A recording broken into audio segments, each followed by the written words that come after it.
সমান্তৰাল বিশ্ব ব্ৰহ্মাণ্ড parallel universe. আমি পৃথিৱীৰ নিবাসী, আমি পৃথিৱীত বাস কৰোঁ। অলপ দিনৰ আগলৈকে সকলোৱে ভাবিছিল যে পৃথিৱীতে জীৱ আছে। তাৰ বাবে অন্য গ্ৰহ নক্ষত্ৰতো নাথাকে, অন্য গ্ৰহত জীৱ বাস কৰাটো সম্ভৱ নহয় আৰু অন্য গ্ৰহত জীৱ নাই। আৰু আমাৰ কাৰণে বিশ্বব্ৰহ্মাণ্ড আছিল কেৱল সূৰ্য চন্দ্ৰকে ধৰি আমি যি কেইটা গ্ৰহৰ কথা জানো সেইকেইটা আৰু পৃথিৱীখন। কিন্তু সময়ৰ পৰিৱৰ্তনৰ লগে লগে, বিজ্ঞানৰ উন্নতিৰ লগে লগে নতুন নতুন গ্ৰহ, নতুন নতুন নক্ষত্ৰৰ আৱিষ্কাৰ হ'বলৈ ধৰিলে। আৰু বিজ্ঞানীসকলে অনুমান কৰিলে যে কেৱল অকল পৃথিৱীত নহয়, অন্য গ্ৰহতো যি অন্য নক্ষত্ৰৰ চাৰিওফালে পৰিভ্ৰমণ কৰে, অন্য গ্ৰহতো জীৱ থকাৰ সম্ভাৱনা যথেষ্ট আছে। আৰু সম্ভাৱনাই নহয়, অন্য গ্ৰহত জীৱ আছে, যিখিনি আজিলৈকে আমি আৱিষ্কাৰ কৰিবলৈ সক্ষম হোৱা নাই।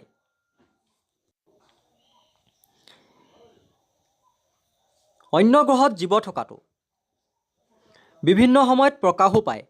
উদাহৰণস্বৰূপে আকাশত বিভিন্ন ধৰণৰ নতুন নতুন যান, যিখিনি পৃথিৱী নহয়, বিভিন্ন নতুন নতুন যানৰ উদ্ভৱ হোৱা, সেইখিনিয়ে অন্য গ্ৰহত জীৱ থকাৰ প্ৰমাণ দিয়ে বুলি কয় যদিও তাৰ কোনো বৈজ্ঞানিক প্ৰমাণ এতিয়ালৈকে পোৱা নাই। যি কি নহওক, আজি আমাৰ আলোচনাৰ বিষয় হ'ল পেৰেলেল ইউনিভাৰ্ছ, অৰ্থাৎ সমান্তৰাল বিশ্বব্ৰহ্মাণ্ড। নমস্কাৰ, সকলোকে আছামিজ চাইণ্টিফিক চেনেললৈ স্বাগতম জনাইছোঁ।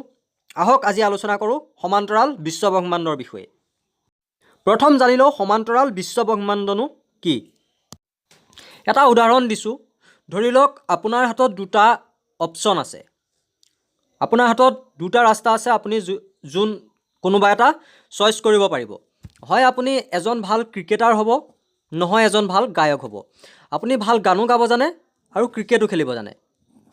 তেতিয়া আপুনি কোনটো চিলেক্ট কৰিব? হয় কোনোবা এজনে গায়ক হোৱাটো চিলেক্ট কৰিব আৰু কোনোবা এজনে ক্ৰিকেটাৰ হোৱাটো চিলেক্ট কৰিব। অৰ্থাৎ এজন মানুহ এটা সময়ত এটা কামেই কৰিব পাৰিব, এজন মানুহে এটা সময়ত এটা কামেই কৰিব পাৰিব। হয় তেওঁ এজন ক্ৰিকেটাৰ হ'ব, নহয় তেওঁ এজন গায়ক হ'ব। অথবা আপোনালোকৰ আগৰ পঢ়ি থকা সময়খিনিলৈ মনত পেলাব পাৰে, যেতিয়া আপোনালোকৰ পঢ়াটো বহুত নিচা আছিল, বহুত ভালকৈ পঢ়িব পাৰিছিল আৰু খেল ধেমালিটো যথেষ্ট পাকৈত আছিল।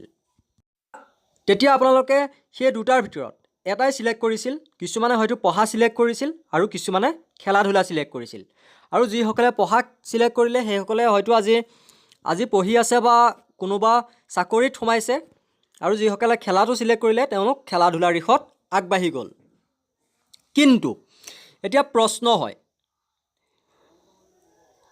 প্ৰকৃততে দুইটা বস্তু একে সময়ত চিলেক্ট কৰিব পাৰি নেকি?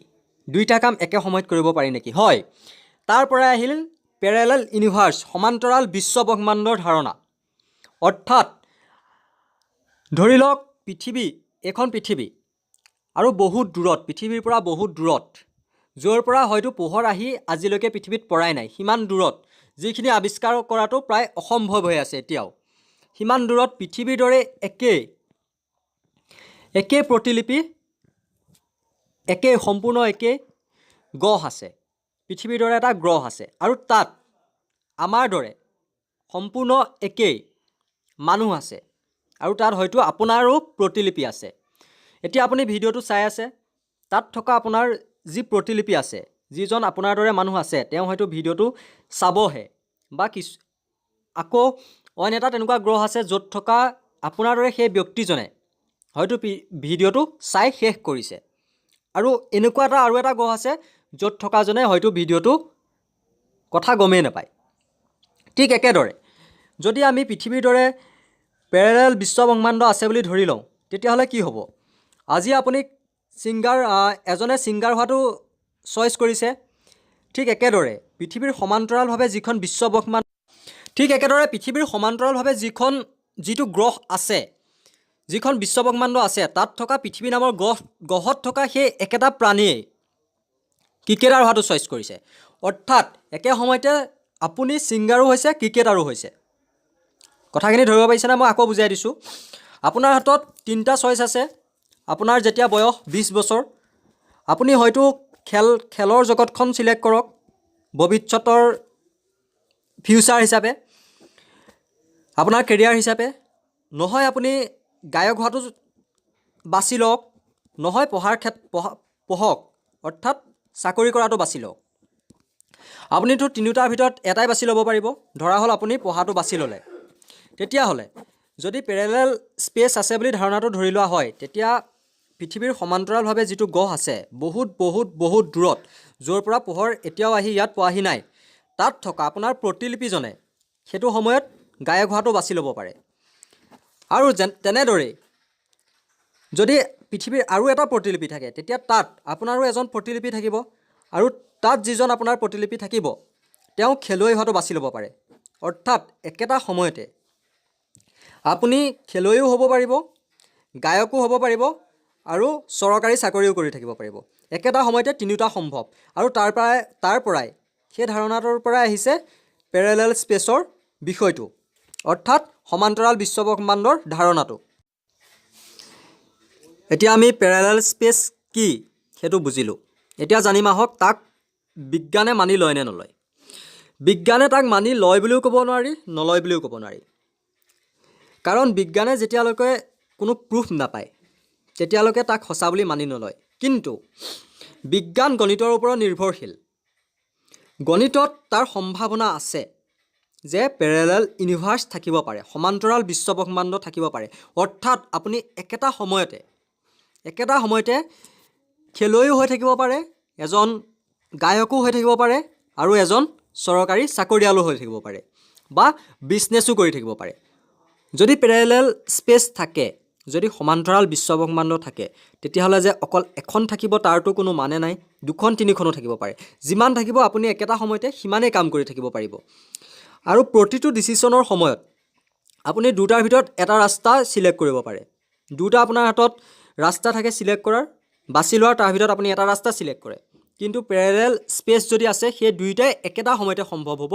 সেয়ে হৈছে পেৰেলেল স্পেচ। আৰু বিজ্ঞানে আজিলৈকে তাক মানিও লোৱা নাই, আৰু নাই বুলিও ক'ব নোৱাৰে। কাৰণ মই আগতেই কৈছোঁ যে বিজ্ঞান গণিতৰ ওপৰত নিৰ্ভৰশীল, আৰু সম্ভাৱনা আছে, গণিতৰ দিশৰ পৰা আমি চালে সম্ভাৱনা আছে যে পেৰেলেল স্পেচৰ অস্তিত্ব আছে। ঠিক আছে, আজিৰ ভিডিঅ'টোত ইমানখিনিয়ে।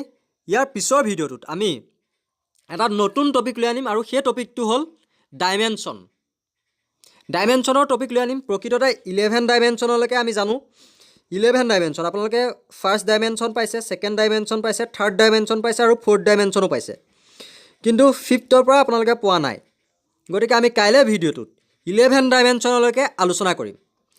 এনেকুৱা ধৰণৰ বিজ্ঞানৰ বিভিন্ন ৰোমাঞ্চকৰ কথা পাই থাকিবলৈ হ'লে, বিজ্ঞানৰ বিভিন্ন ৰোমাঞ্চকৰ কথা জানিবলৈ হ'লে চেনেলটো ছাবস্ক্ৰাইব কৰিব।